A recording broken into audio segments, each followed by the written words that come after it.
사면초가, 넉사자, 면자는 원래 얼굴 면자지요. 얼굴이 향하는 곳은 새로운 방향에 대해서 여기서는 방향면자라고 보겠습니다. 방향면자. 초나라 초자, 노래가자. 사면하면 사방에서 초나라 노랫소리가 들림. 사방에서 초나라 노랫소리가 들려옴. 의미는 아무에게나 도움이나 지지를 받을 수 없는 고립된 상태, 꼼짝할 수 없이 고립된 상태를 사면초가라고 합니다. 진시황제는 천하를 통일하는 과정에서 많은 사람들에게 고통을 주었습니다. 통일한 후에도 만리장성 축조, 자신의 궁궐인 아방궁 건설, 자신의 무덤인 여산릉 건설로 백성들을 못살게 굴었죠. 진나라 법은 아주 강력하여 감히 반발하지 못했는데 진시황제가 죽은 기원전 209년 농민이었던 진승과 오광이 최초로 반란을 일으킵니다. 그때 진승이 내세운 말이 왕후 장상 령유 종호인데 왕과 제후와 장수와 재상이 어찌 종자가 있는가로 인간은 모두 평등하다는 말이지요. 이 말은 고려시대 노비였던 만적이 난을 일으킬 때도 썼었습니다. 진승이 반란을 일으키자 여기저기에서 호응하는데 진시황제가 천하를 통일할 때 최후까지 버텼던 초나라 대장군 항연의 손자인 항우가 숙부 항량과 사촌형 항장과 8,000명의 정예부대를 거느리고 나타났고 농민 출신의 유방도 소화, 조참 등과 함께 폐연의 청년들을 이끌고 진승이 있는 곳으로 향합니다. 진승은 왕으로 추대되었지만 얼마 안가 진나라의 군대에 무너지고 항우가 총사령관이 됩니다.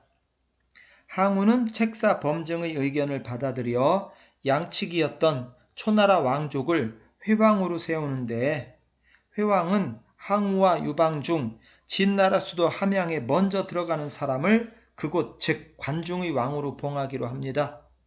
이때는 진나라에 의해 망했던 여섯나라가 다시 일어나 진나라에 대항하게 됩니다. 항우는 힘도 장사이고 자신감도 넘쳐 항상 가장 앞서서 달리는 나를 따르라 형입니다. 자신감에 넘치는 항우는 자존심이 강하여 다른 사람의 의견을 잘 듣지 않았습니다. 항우는 첫 전투인 거룩전투에서 대승을 거두고 진나라 병사 20만을 포로로 잡습니다. 당시 병사들은 국가란 개념도 없고 위에서 싸우라니까 어쩔 수 없이 싸우는 사람들이었습니다. 포로로 잡히면 잡힌 편의 병사가 되거나 노예가 되거나 석방시켜 주고는 했는데 항우는 포로로 잡은 20만 명을 생매장시켜버립니다. 이 사건을 계기로 항우는 어렵게 싸워야 했습니다. 항우와 싸우는 진나라 병사들은 도망가면 진나라 법에 의해 죽고 항복하면 항우가 생매장시키니까 죽을 때까지 싸우는 수밖에 없었지요.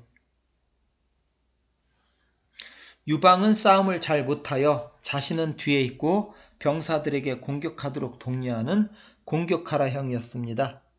그런데 유방은 다른 사람의 의견을 잘 들었습니다. 첫 싸움에 승리한 유방은 장량의 말을 듣고 가장 우두머리만 처형하고 모든 포로들을 용서하는데 자기 군대로 합류할 사람은 받아들이고 고향에 가고 싶어하는 병사들은 보내줍니다. 이 소문이 퍼져 유방의 앞에 있던 성들이 스스로 항복하여 유방의 군대는 거의 싸움을 하지 않고 진나라 수도 함양에 입성할 수 있었습니다. 진나라 수도 함양에 입성한 유방은 3세 황제 자영의 항복을 받은 후 병사들에게 일체의 약탈을 금한 후 두려움에 떨고 있는 궁궐의 사람들에게 사람을 죽인 자는 죽인다. 남을 다치게 한 사람은 죄로 다스릴 것이며 남의 물건을 도적질한 자는 죄로 다스린다는 약법 3장만을 지킬 것을 발표하여 혹독한 진나라 법에 시달리던 사람들로부터 대대적인 환영을 받습니다. 그런데 항우의 40만 대군이 함양으로 오고 있다는 소식이 들립니다. 유방은 자신의 10만의 군대로는 대적할 수 없어 항우에게 함양을 넘겨줍니다. 항우의 책사인 범증은 유방을 죽이기 위해 홍문에서 잔치를 준비하는데 우유부단한 항우는 유방을 죽이지 못하고 유방은 기회를 틈타 자기 진영으로 도망쳐버립니다. 항우의 실책입니다. 기원전 206년 항우는 진나라 수도 함양에 입성하여 진나라 3세 황제 자영과 문무백관 4,600여 명의 목을 베고 모든 권력을 손에 쥔 후 초회왕을 황제인 의제로 봉하고 자신은 팽성을 도읍으로 하는 서초패왕이 된 후 자신을 도운 19명의 제후들을 왕으로 봉하는데 유방은 한 번 들어가면 나오기 힘든 한중 땅의 한왕으로 봉합니다.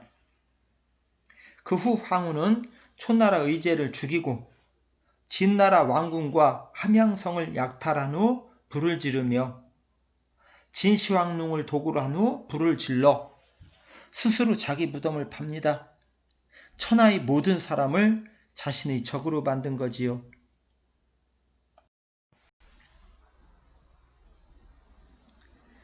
자, 초나라 항우와 한나라 유방의 4년 전쟁입니다. 진시황제가 천하를 통일하기 전에 세상에는 7개의 나라가 있었는데 19명의 제후에 나라를 나누어 주었으니 영토 싸움이 얼마나 심해질까요? 또 원래 초나라 회왕과 약속할 때 함양에 처음 입성한 사람을 관중왕으로 봉하기로 했는데 항우는 약속을 버리고 함양에 처음으로 입성한 유방을 변방인 한중 땅의 한왕으로 봉합니다. 이에 불만을 느낀 유방은 기원전 206년 동쪽으로 진격하여 4년간의 항우와의 다툼이 시작됩니다. 오랜 싸움으로 지쳐갈 때 항우와 유방은 홍구를 중심으로 동쪽은 초나라의 항우가 다스리고 서쪽은 한나라의 유방이 다스리기로 합의를 봅니다. 이 조약이 성립된 후 항우는 자신이 포로로 잡고 있던 유방의 부모와 유방의 부인을 유방에게 넘겨주고 자신의 나라가 있는 동쪽으로 향합니다. 이쯤에서 싸움은 끝날 수도 있었는데 장량과 진평이 지금 항우는 지쳐 있습니다. 지금 항우를 치지 않으면 호랑이를 길러 화근을 남기는 것이 됩니다. 지금 쳐야 합니다. 란 건의를 합니다. 항우가 자신의 근거지인 팽성으로 돌아간 후 한나라 100만 연합군은 팽성의 근처 해하에 촘촘하게 매복하고 치욕을 못 참는 우직한 항우의 성격을 이용하여 초나라 50만 대군을 끼워내어 최후의 일전을 벌입니다. 초의 항우군은 한군의 매복에 걸려 하루 종일 한군에 쫓겨다니고 근거지인 팽성마저 한나라 군대에 빼앗긴 후 저녁에 휴전하고 잠이 들었을 때 장량이 오래전부터 준비했던 심리전을 펼칩니다. 때는 서서히 날씨가 서늘해지고 낙엽이 떨어지기 시작하는 쓸쓸한 가을인데 장량이 이곳저곳을 옮겨다니며 퉁소를 처량히 불어대고 한나라 군사들은 장량의 지시에 따라 사방에서 서글픈 초나라 노래를 부릅니다. 하루 종일 전투에 시달린 후 저녁도 못 먹고 가을의 추위에 떨던 초나라 병사들은 사방에서 처량한 퉁소 소리와 초나라 노래소리가 들려오자 고향 생각에 빠지며 사기가 땅에 떨어집니다. 이제 배고픔을 참고 추위에 떨며 더 버텨보았자 내일 총공격을 당하면 다시는 부모님과 처자식을 못 볼 것이다. 차라리 이대로 죽느니 항복하여 목숨을 보전하는 게 상책일 것이다. 하고 노골적으로 불만을 표하는 병사들이 나타납니다. 이후 1명, 2명 탈영이 시작되어 한밤중이 되었을 때는 초의 항우 진영은 대부분 탈영하여 텅 비게 됩니다. 심지어는 항우의 삼촌인 항백도 운이 다했음을 직감하고 달아나지요. 오추마를 타고 다닌 항우는 자기 부인인 우희를 항상 전쟁터에 데리고 다녔습니다. 항우가 군막에서 부인과 자고 있는데 밖에서 장군이 급하게 깨웁니다. 대왕님, 대왕님, 큰일 났습니다. 항우가 장막 밖으로 나가자 사방에서 초나라 노랫소리가 들립니다. 항우는 다리가 휘청하며 꺾입니다. 사실 이 노래는 한나라 병사들이 초나라 노래를 배워 부른 것인데 항우는 초나라 군사가 한나라에 항복한 후 자기를 포위하고 있다고 착각하였습니다. 이곳저곳 장막을 둘러보았지만 장막은 텅 비어 있습니다. 대장 장막 안에는 자기 부인인 우희가 자고 있습니다. 잠시 망설이던 항우는 탈출하려고 오추마를 타고 힘차게 박차를 가합니다. 그렇지만 오추마는 큰 소리로 울부짖을 뿐 움직이지 않습니다. 그 소리에 안에서 자던 우희가 깨어 밖으로 나옵니다. 무슨 일입니까? 들어갑시다. 막사 안으로 들어온 항우는 눈물을 흘리며 우희에게 말합니다.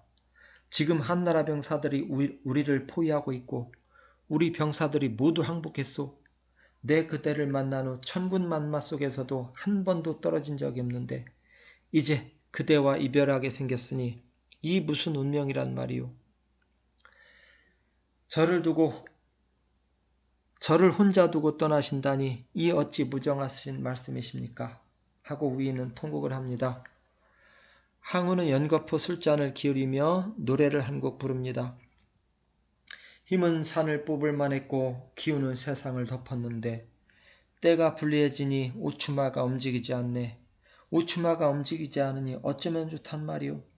그대여 그대여 당신을 어쩌면 좋단 말이오. 항우는 만난 후 항상 곁을 지켜준 우희를 걱정합니다. 우희는 눈물을 흘리며 듣고 있다가 항우에게 다가가서 말합니다. 멀리 떠나는 당신의 무운을 빌기 위하여 제가 칼춤을 추어드리지요. 항우는 별다른 생각을 하지 않고 그리하라고 검을 내줍니다. 우희는 얼굴에 엷은 미소를 띄우며 하늘하늘 춤을 추기 시작합니다. 춤이 절정에 달할 무렵 우희는 갑자기 검을 들어 자기 목을 찌릅니다. 흰 목에서 빨간 피가 흘러나옵니다. 우희는 항우의 품에 쓰러지면서 화답가를 부릅니다. 한나라가 이미 천하를 빼앗았으니 사방엔 초나라 노랫소리가 들리네. 대왕의 의기가 이미 다했는데 천첩이 어찌 살기를 바라리까. 그리고는 조용히 눈을 감습니다. 우미는 자기 남편의 마음이 약하여 자신을 두고 가지 못하리란 걸 알고 항우가 빨리 탈출하도록 스스로 자결한 것입니다.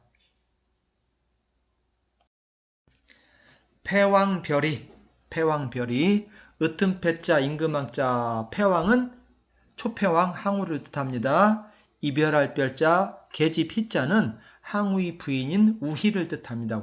우희, 우민이라고도 많이 얘기합니다. 해석은 패왕, 초패왕 항우가 우희와 별, 이별했다. 초패왕 항우가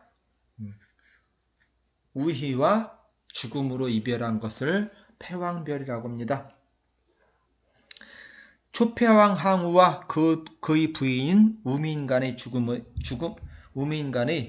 이별은 많은 사람에게 안타까운 마음을 갖게 하였고 후에 패왕별이라는 중국 전통극인 경극으로 만들어져 공연됩니다.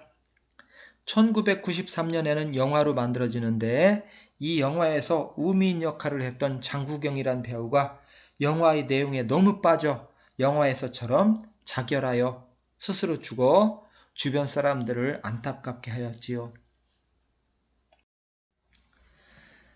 초나라 군막은 텅텅 비어있고 남은 병사는 신복 800여 명뿐입니다. 대왕님, 빨리 달아나십시오. 뒤는 저희가 맡겠습니다. 항우는 달아나고 800명은 추격하는 한나라의 군대를 막으며 달아나는데 하루 밤낮을 싸우며 달리기를 계속하여 초나라 국경인 오강에 이르렀을 때는 20여 명만 남았습니다. 오강에 도착하자 나루를 지키던 사공이 어서 타십시오. 지금 강에는 배가 이것뿐이니 한나라 병사들이 추격하지 못할 것입니다. 주저하는 항우에게 강의 동쪽인 초나라 땅이 비록 작으나 천리가 넘으니 충분히 왕로로 탈 수가 있습니다. 빨리 타십시오. 그러나 항우는 하늘이 나를 망하게 했는데 내가 어찌 건너겠는가? 내가 강동의 청년 8,000명과 함께 강을 건너 서쪽으로 왔다가 한 사람도 돌아가는 자가 없으니 비록 고향 사람들이 나를 불쌍하게 여겨 왕으로 받든다 해도 내가 무슨 면목으로 그들을 볼 수 있겠는가? 내 그대에게 이 말을 줄 테니 데려가시게. 항우는 남은 병사 20여 명과 함께 자신들을 포위한 한의 대군에 대항하는데 자기와 같이 군대를 일으켰지만 한나라 편에선 옛 친구 염화동을 보고는 그대는 염화동 아닌가? 내 목에 천금이 걸렸다니 이왕이면 그대에게 내 목을 주고 싶네 하고는 우미인처럼 스스로 목을 찔러 죽었습니다. 이때 그의 나이 31살이었습니다. 사공의 배를 타고 강을 건너던 오추마도 항우가 죽는 것을 보자 큰 소리로 울부짖고 물에 뛰어들어 죽었다고 합니다. 우미인초와 권토중래. 세상은 유방의 한나라가 되었습니다. 다음해 봄에 우희 즉 항우의 애인인 우미인의 무덤에서 빨간 꽃이 피어났는데 그 빛은 우미인의 목에서 흘러내리던 피 색깔을 닮았고 한들한들 바람에 흔들리는 꽃잎은 우미인처럼 아름답다고 하여 사람들은 이 꽃을 우민초라 불렀습니다. 그런데 900년쯤 뒤인 당나라에 천하의 비인 양귀비가 나타나자 사람들은 이 꽃을 양귀비라 부르기 시작하여 지금까지도 양귀비로 불리고 있습니다. 900년쯤 뒤인 당나라의 두목이란 시인이 항우가 죽었던 나루터에 지어진 정자인 오강정에 올라 시를 한 수 짓습니다. 전쟁하는 사람들에게 이기고 지는 것은 늘상 있는 일이거늘 모욕과 치욕을 참아야 사나이라네. 초나라 땅인 오강이 동쪽에는 재주 있는 젊은이들이 많으니 권토 중래했더라면 즉 패배를 인정하지 말고 다시 힘을 키워서 다시 유방에게 도전했더라면 승패를 알 수 없었을 것을. 자, 여기서 권토중래란 말이 나옵니다. 한번 볼까요? 말권자, 흑토자, 거듭중자, 올레자, 권토, 토, 흑을 권, 말뜻한 기세로 거듭 온다. 해석입니다.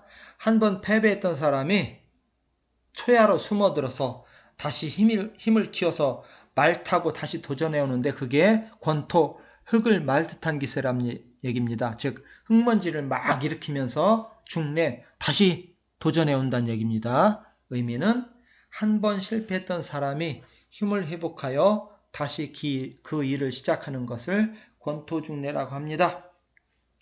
금수저로 태어났던 항우는 실패를 모르고 자랐습니다. 단 한 번 싸움에 패했다고 스스로 목숨을 끊었지요.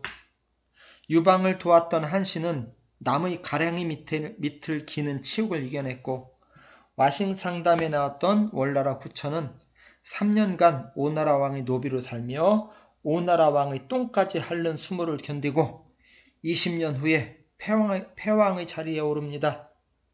승패는 병가지 상사라. 지는 사람이 있어야 이기는 사람이 있겠지요. 이긴 사람에게는 축하를, 진 사람에게는 다시 한번 도전할 수 있는 격려를 해줘야 하겠지요. 자, 지루했을 긴 이야기를 여기까지 들어주어 감사합니다.